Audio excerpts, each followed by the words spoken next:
អត្តស័កពុទ្ធសករាជ2570មហាសករាជ1948ជលសករាជ1388គ្រិស្តសករាជ2026និងកណនីឆ្នាំមមីអត្តស័កឥឡូវនេះ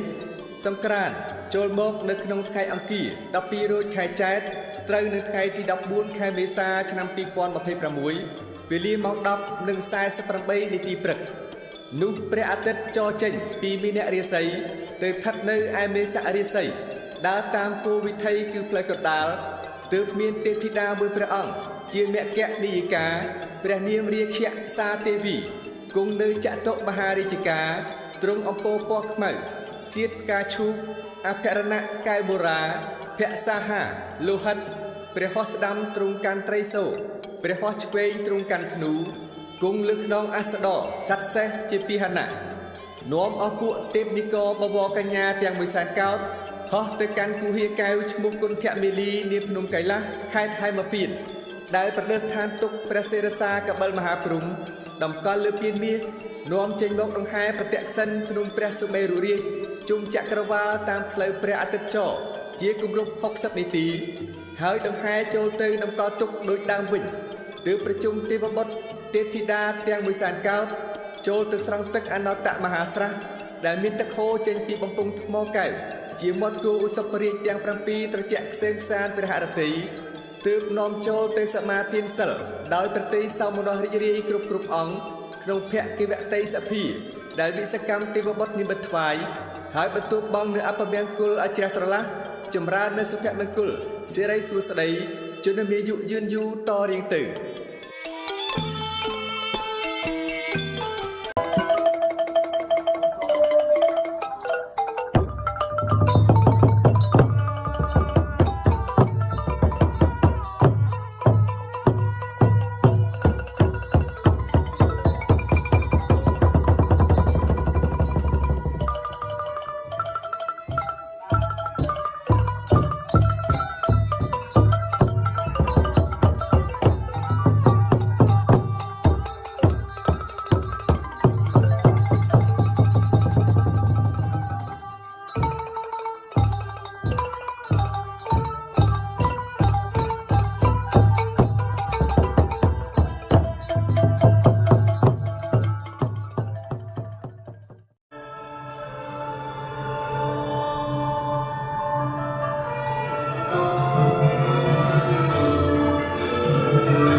សុភមស្តុវរមង្គលាចយេតិរេ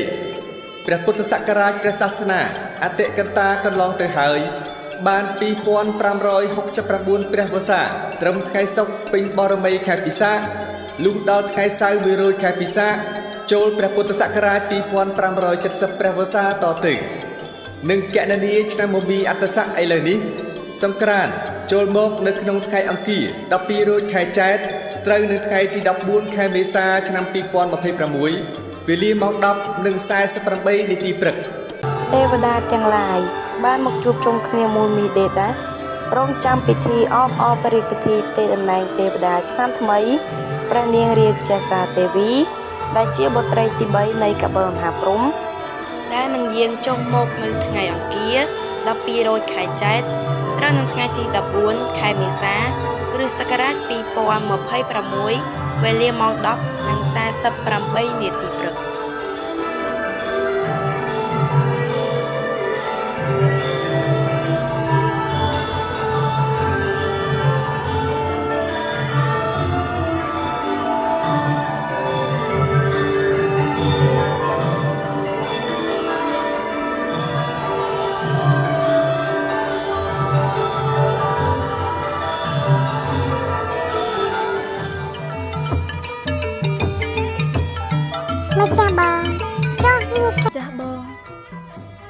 ការកន្លងទៅនេះ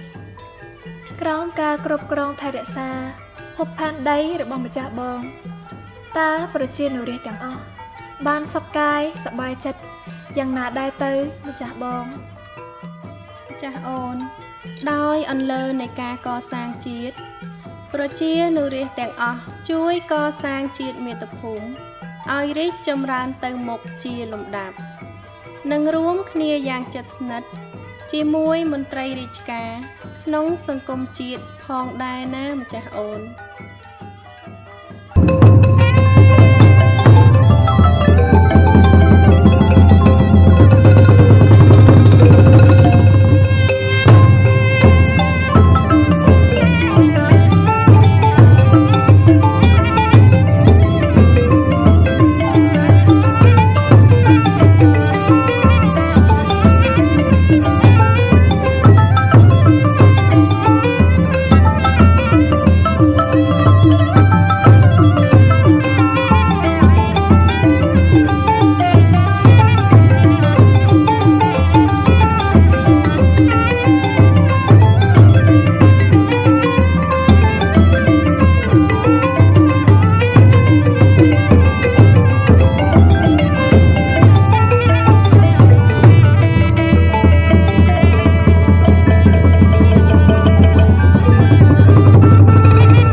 ពិធីទេតំណែងថ្វាយម្ចាស់អូន